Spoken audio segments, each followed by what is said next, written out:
Big బాస్తో తనకంటూ ఒక ప్రత్యేకమైన గుర్తింపును తెచ్చుకున్న నిఖిల్ ప్రధానమైన పాత్రను పోషించిన సిరీస్ విక్రమ్ ఆన్ డ్యూటీ.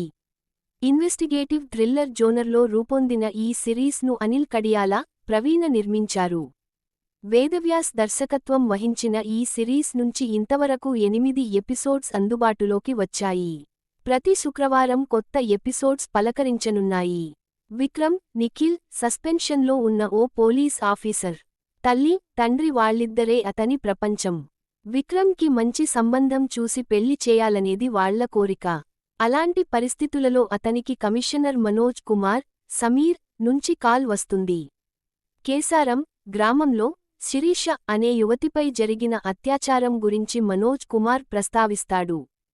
తిరిగి డ్యూటీలో చేరిపోయి ఈ కేసును డీల్ చేయమని విక్రమ్ను కోరతాడు. అయితే విక్రమ్ మళ్లీ డ్యూటీలో చేరకుండా కోర్టు నుంచి సావిత్రి స్టే తీసుకొస్తుంది. దాంతో కమిషనర్ మనోజ్ కుమార్ మళ్లీ ఆలోచనలో పడతాడు.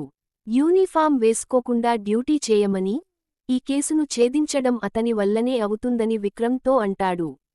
హంట్ అనే టీంను ఏర్పాటు చేసి సాధ్యమైనంత త్వరగా హంతకులను పట్టుకోమని చెబుతాడు. దాంతో తన టీంతో కలిసి విక్రమ్ రంగంలోకి దిగుతాడు. విక్రమ్ను అతని గతం వెంటాడుతూ ఉంటుంది. గన్ చూసినా, రక్తం చూసినా అతనిలో ఒక రకమైన ఆందోళన మొదలవుతూ ఉంటుంది. అలాంటి పరిస్థితులలో అతను శిరీష కేసును డీల్ చేయడానికి సిద్ధమవుతాడు. ఈ కేసులో అశోక్, శివకుమార్ అనే ఇద్దరి పేర్లు తెరపైకి వస్తాయి. విక్రమ్ గతం ఏమిటి? అతను ఎందుకు సస్పెండ్ అయ్యాడు? శిరీష నేపథ్యం ఏమిటి? ఆమె హత్యకి కారకులు ఎవరు? ఈ కేసును పరిష్కరించడంలో విక్రమ్కి ఎలాంటి సవాళ్లు ఎదురవుతాయి అనేది కథ. శిరీష హత్యతో ఈ కథ మొదలవుతుంది. ఈ సీన్ ఎమోషనల్గా కనెక్ట్ అవుతూ కథలోకి ప్రేక్షకులను అడుగుపెట్టేలా చేస్తుంది. సస్పెన్షన్లో ఉండి కూడా ఈ కేసును ఛేదించడానికి విక్రమ్ రంగంలోకి దిగడంతో కథ ఊపందుకుంటుంది. విక్రమ్ పై ఎందుకు సస్పెన్షన్ వేటు పడింది? ఆ సంఘటన అతనిని ఎందుకు అంతలా ప్రభావితం చేసింది? ఆ సంఘటన కళ్లముందు కదిలినప్పుడల్లా అతను ఎందుకు ఆందోళన చెందుతున్నాడనేది ఒకవైపున ప్రేక్షకులను ఆలోచనలో పడేస్తుంది.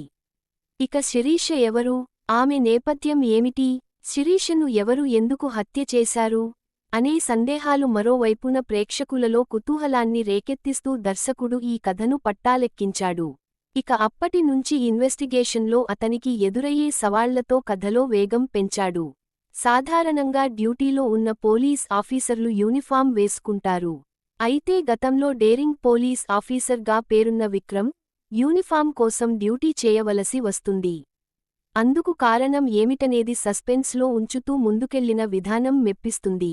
ఒకటి పోలీస్ ఆఫీసర్ గతం, మరోవైపున అతను ఛేదించే మర్డర్ మిస్టరీ ఈ కథలో కీలకమైన అంశాలుగా కనిపిస్తాయి.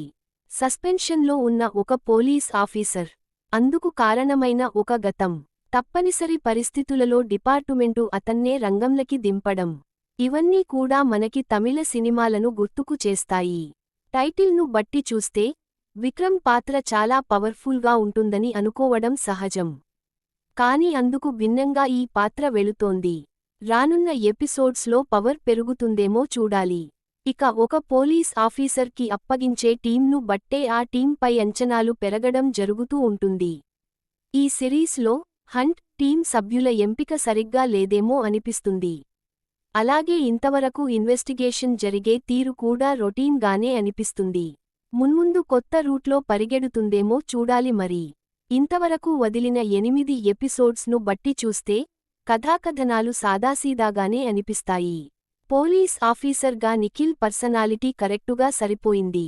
కాకపోతే బాడీ లాంగ్వేజ్ విషయంలో శ్రద్ధ పెట్టవలసిందేమో అనిపిస్తోంది. నరసింహ కట్టా ఫోటోగ్రఫీ, సుహాస్ నేపథ్య సంగీతం, బాబు శృంగవరపు ఎడిటింగ్ ఫవాలేదు. ఈ సిరీస్లో ఇంతవరకు 8 ఎపిసోడ్స్ మాత్రమే అందుబాటులోకి వచ్చాయి. ఈ ఎపిసోడ్స్ కాస్త రొటీన్గానే అనిపించాయి. కాకపోతే హీరో వైపు నుంచి బలమైన ఫ్లాష్ బ్యాక్ ఉన్నట్టుగా అనిపిస్తుంది. అలాగే అతను ఇన్వెస్టిగేట్ చేస్తున్న కేసులో కొత్త మలుపులు ఉండే అవకాశం ఉంది. వాటిని బట్టి ఈ సిరీస్ మున్ముందు ఏ స్థాయిలో ఆకట్టుకుంటుందో చూడాలి.